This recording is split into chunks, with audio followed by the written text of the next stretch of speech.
যদি আপুনি অনলাইন মোৰ ভিডিঅ' চাই বা অন্যান্য যিকোনো অথৰাইজ পান কাৰ্ড চেণ্টাৰৰ পৰা যদি আপুনি আইডি পাছৱৰ্ড লৈছিলে আৰু আপোনাৰ আইডিত যদি আপুনি ইনচাফিচিয়েণ্ট বেলেঞ্চৰ প্ৰব্লেম পাই আছে বা যদি আপুনি বহুত আগত আইডি লৈছিলে কিন্তু এতিয়া আপুনি আইডি পাছৱৰ্ড পাহৰি গৈছে নতুনকৈ আপুনি পাছৱৰ্ড কেনেকৈ ফৰগেট কৰি জেনেৰেট কৰিব নতুন আইডি পাছৱৰ্ড মই আপোনাক প্ৰচেছখিনি দেখাই আছোঁ আৰু কেইটামান ইনফৰমেশ্যন আছে মই আপোনাক দিব বিচাৰিছোঁ ভিডিঅ'টো সম্পূৰ্ণ শেষলৈকে চাই থাকিব বা যদি আপুনি নতুনকৈ পান কাৰ্ডৰ আইডি ল'ব বিচাৰে আপুনি ভিডিঅ'টো সম্পূৰ্ণ শেষলৈকে চাই থাকিব পাৰে তো ফ্ৰেণ্ডছ NSDL-KYC.in আৰু ANPANService.com দুয়োটাৰ ভিতৰত যিকোনো এটাৰ পৰা যদি আপুনি আইডি লৈছিলে আৰু যদি আপোনাৰ আইডি পাছৱৰ্ড মনত নাই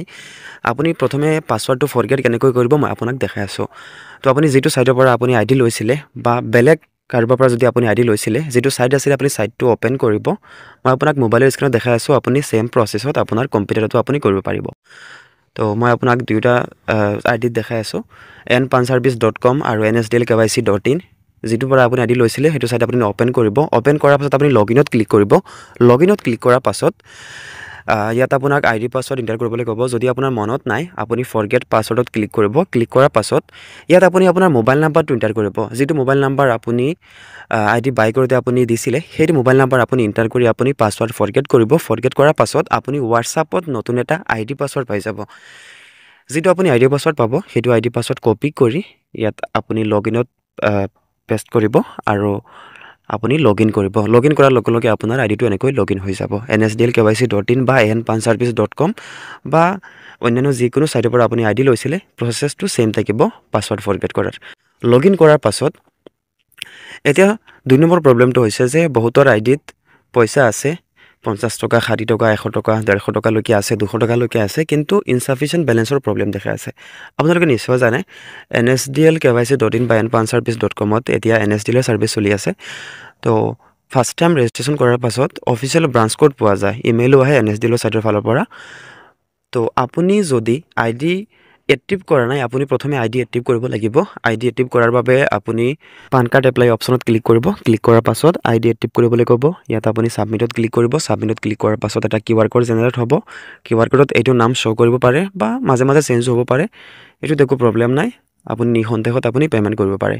বা যিটো ওয়েবসাইট আপুনি ভিজিট কৰিব যাৰ পৰা আপুনি আইডি লৈছিলে হিয়তৰ যিটো পেমেন্ট গেটটো থাকিব কিছুমানৰ নিজৰ নামতো থাকে একো প্ৰবলেম নাই আপুনি পেমেন্ট কৰিব পাৰে কিন্তু আপুনি বেক নকৰিব মই আপোনাক দেখাই আছোঁ কিউআৰ কোড শো কৰিব যদি আপোনাৰ গুগল পে আছে আপুনি ডাইৰেক্ট গুগল পেত শেয়াৰ কৰিব নতুবা আপুনি কিউআৰ কোডটো আপুনি স্ক্ৰিনশ্বট কৰিব আৰু আপুনি phone pay Google pay Paytm আপুনি যি এপ ব্যৱহাৰ কৰে আপুনি এপ ওপেন কৰি কিউআৰ কোডটো স্ক্যান কৰিব বা কিউআৰ কোডটো আপলোড কৰি আপুনি পেমেন্ট কৰিব পেমেন্ট কৰাৰ পাছত ইয়াত টাইমাৰ চলিব আপুনি ইয়াত চাব অটোমেটিক পেমেন্টটো ক্যাপচাৰ কৰি লৈছে আৰু আপোনাৰ আইডিটো অটোমেটিক এক্টিভ হৈ গৈছে আইডি এক্টিভ কৰাৰ কাম ইমানখিনিতে শেষ এতিয়া হৈছে ইনসাফিচিয়েন্ট বেলেন্সৰ প্ৰবলেমটো বহুতে পাই আছে মোক মেছেজ কৰি কৈ আছে এইটো প্ৰবলেম আহি আছে প্ৰায় 2 মাহৰ পৰা মই ইমান দিন লক্ষ্য কৰা নাছিলো এতিয়া মই ইউটিউবতো বেলেগ ভিডিঅ' চাইছিলো আৰু মোৰ চেণ্টাৰতো সেম প্ৰবলেম চলি আছে তো আপুনি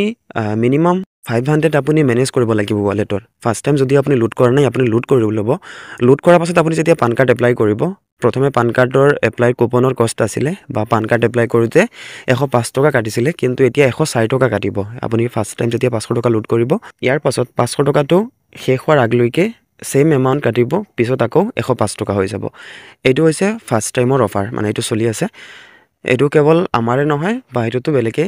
সেম মানে চলাই আছে এইটো NSDL ৰ ফালৰ পৰা নাজানো কি এইটো আপডেট আহিছে ওয়ালেট মেনেজ কৰিব লাগে তো ওয়ালেট এড কৰাৰ প্ৰসেছ এনেকুৱা থাকিব এড মানে আপুনি ক্লিক কৰিব পাৰে বা ইয়াত আপুনি ড্যাশবোৰ্ডত ক্লিক কৰি ওয়ালেট ম্যানেজমেন্টত আপুনি ক্লিক কৰিব ক্লিক কৰাৰ পাছত ইয়াত আপুনি কেইবাটা অপচন পাই যাব যদি আপুনি এইটো অপচন ট্ৰাই কৰে ইয়াত আপুনি যিমান টকা এন্টাৰ কৰিব বিচাৰে মনত ৰাখিব আপুনি মিনিমাম আপোনাৰ আগত যিমান টকা আছিল যদি আপোনাৰ 200 আছিল ইয়াত আপুনি 300 এন্টাৰ কৰিব এন্টাৰ কৰি আপুনি কিউআৰ কোডটো শো কৰিব কিউআৰ কোড আপুনি যিকোনো এপৰ পৰা আপুনি পেমেন্ট কৰি আপুনি ইউটিআই নাম্বাৰ সাবমিট কৰিব সাবমিট কৰাৰ লগে লগে আপোনাৰ ওয়ালেট টকা এড হৈ যাব ইয়াৰ পাছত আপোনাৰ ইনসাফিচিয়েন্ট বেলেন্সৰ প্ৰবলেমটো 100% সলভ হৈ যাব লগে লগে আপুনি পান কাৰ্ড এপ্লাই কাৰেকচনৰ কাম কৰিব পাৰিব আৰু ফাৰ্স্ট টাইম আপুনি আইডি লোৱাৰ পাছত কেনেকৈ নিজৰ নামত NSDL ৰ অফিচিয়েল ব্ৰাঞ্চ কোড আপুনি এক্টিভেশন কৰিব NSDL ৰ অফিচিয়েল সাইটৰ ফালৰ পৰা আপোনাৰ ওচৰত ইমেইলো আহিব সেই প্ৰসেছটো বিষয়ে মই আগতে এটা ভিডিঅ' বনাইছো সেইটো ভিডিঅ'ৰ লিংক মই এই ভিডিঅ'ৰ ডেসক্ৰিপচনত দি দিছো আপুনি সেইটো ভিডিঅ' চাই আপুনি নিজৰ নামত NSDL ৰ যেটো ব্ৰাঞ্চ কোডৰ এক্টিভেশন আছে প্ৰসেছ সেইটো আপুনি চাই ল'ব সেইটো বিনামূলীয়া হয় আপুনি আইডি বাই কৰাৰ পাছত আপোনাৰ নিজৰ নামত সেইটো ৰেজিষ্ট্ৰেচন কৰিব পাৰিব তো আজি ভিডিঅ'টো ইমানখিনি আছিল